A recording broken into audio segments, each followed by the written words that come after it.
first question is, sound makes horror movies. Bones breaking, flesh tearing. What was it like to craft this atmosphere and really drive things forward in your Dead Rise? What are you excited for people to jump into? This was a super exciting project to be part of, both because, like, for me, Evil Dead is kind of, it's almost like the holy Bible of horror. Yeah. So getting to work on an Evil Dead film was amazing. So we wanted to build on all the history of the Evil Dead films, but then at the same time, the director Cronin, he's so much into sound. He really wants to do. I mean, he has so many crazy ideas of sound. So we were just experimenting so much and really playing around. I worked for this film for 8 months, like just creating so many sounds. And I think, like, when you experience this film, we've done everything we can to make this like a really crazy sonic roller coaster. That's awesome.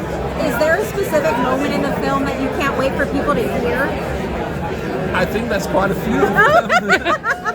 But I think that people will get very, like, hopefully both really enjoy this and be shocked at the same time in a lot of places. I think something that's great about this film is that it's taking all these rules we know from the old movies and then just doing them in a very new way, in a very new setting, with lots of new weird sounds, with some really great actors. It's been a really great ride to make this film, and we are so much looking forward to sharing it with the fans. Is there a surprising way that you made sound? I know sometimes sound editors will use different pieces of different things, and it may not be what they're like. It may, like, I think of like the Jurassic Park roar, right? Like, that isn't a dinosaur roaring. No, exactly. Is there anything in this film that was just really fun to create that you had to make from scratch? I mean, there's so much of all the bone crunching and blood. I mean, a lot of that is fruits and salad. Like, bone crunching is often celery. So when you break celery, it sounds like bone crunching. That is amazing. So there's lots of that in the film. Awesome. Thank you so much for your time today. Bye. Thank you. Hi there, Kate Kennedy with Milo. First off, it's great to see you. So exciting to be here for Evil Dead Rise. So the Evil Dead franchise, just by default, it asks so much. It's very physically involved. It's a very intense franchise to begin with, and this just ups the ante. From an actor's perspective, what was harder to get into, the physicality or the emotional horror that you're going through? I feel like the physicality was the entrance to the emotional horror. As opposed to entertaining you're about to die for 6 months straight, it was like, okay, find body work, find like how to create adrenaline by letting out a scream as opposed to entertaining your sister's about to murder you in a bedroom. So for me, I'm like, the physical body work was the helper to get into the emotional without losing my dark down. Yeah. You're holding out pretty well so far, it looks like. I'm so excited for an audience to finally see it. I've only seen it alone in the cinema, so I'm excited. Thank you so much. Have a wonderful night. Thank you. All the best. So lovely to see you. Awesome. Thank you. So, this movie has mommy issues. Do you have mommy issues? We're not going to get into that. There's no time. No time. Let's talk about your mommy issues. I'm talking about mommies in acting. Horror has a legacy of scary mamas in horror, going all the way back to Mommy Dearest, to Mama, the movie itself. What scary mommies were inspiring you? That's a really good question. I reference so many different things to come up with my own version of the scary mummy. I went more like a movement route and creature route to sort of get myself into character. So I don't honestly think that I can tell you that there were inspirations from previous mum characters. So this is a wholly original. Oh, I don't think we've ever seen anything like Ellie before. I think this is the first. We're excited. Thank you so much. I want to take a brief detour from Evil Dead Elvis is very hot right now. Sure. Austin Butler was just nominated for an Oscar. Sure was. McConaughey's coming up, but Elvis portrayals begin and end with yours in Let's go with Bubba that. Hotep. I like So- that. Yeah, I So agree what with that. advice, words of encouragement do you have for future Elvises? Well, I was lucky because nobody got to play him at 68 with cancer on his penis. So, thankfully, I had no one that would be compared to me because nobody did old Elvis. All the Elvises are young.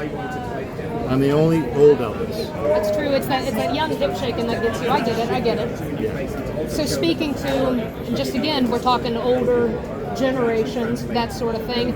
You come from an era of horror whenever you started with the franchise where horror and humor were very closely married. Now we have, and I know we hate the term elevated horror, but now it all leans That's your term. drama. I've never heard that. Oh, okay. We hate it. Elevated horror. Well, now, the first Evil Dead was not meant to be funny, but you had inexperienced actors delivering shitty lines of dialogue, and so it became funny. Evil Dead 2 was the first time we decided to infuse a little bit of humor into it, which we then coined Splatstick. Army of Darkness isn't even really a horror movie. I mean, not really. I mean, I could put a 9-year-old in front of Army of Darkness. Is They'd it be, fair yeah, to say whatever. that you originated the horror comedy? Oh, Do you we take didn't credit hurt for it. that? Well, the idea was the first Evil Dead, people fainted. And we had a rape scene with the vines, woman was raped. People walked out. And so we honestly thought, all right, look, can we actually do something that isn't quite like that? And so the guy who co-wrote the second one with Sam Raimi, his name is Scott Spiegel, was the biggest Three Stooges aficionado you'll ever meet. I mean, we called Larry Fine from the Three Stooges in the old actors' home in 1974 to talk to him. This is one of the original Three Stooges. We were that big of a fan. So he co-wrote Evil Dead 2, so that's when they put all the weird shit in it. And it became a different thing. How do you feel about this kind of dramatic edge that horror has taken? Every horror movie is different. I'm just glad we're past torture porn. Oh, you and me Putting a both. guy's dick in a vice for 30 minutes, poking it with a stick, that's not really filmmaking to me. Where's the suspense? Where's the jump scares? Right? Where is that? Where is that? That takes a skill between actor, filmmaker, and director to create mood, tension, and it's too easy of an out. So I'm glad that the torture porn phase, that whole hostile business, rearview mirror. It's time. And look, you know, horror movies have gone through all kinds of phases. I don't know where they are now. I couldn't even tell.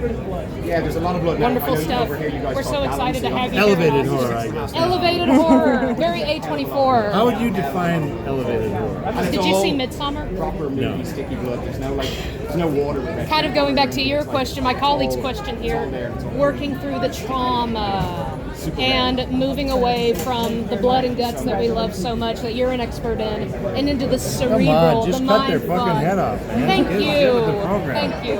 All right. Have a wonderful fest. Thank you, but why though? But why though? So, Evil Dead, an absolutely iconic franchise with a very distinctive look. You know an Evil Dead movie when you're looking at it. Yes.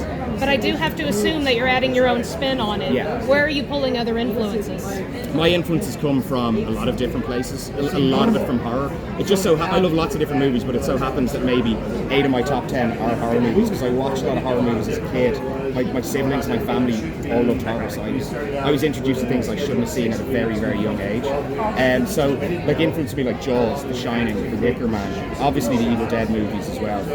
I love both the bloody, gory side of things, but I also really love the kind of the paranoia and the dread and those type of movies and the psychological aspects too.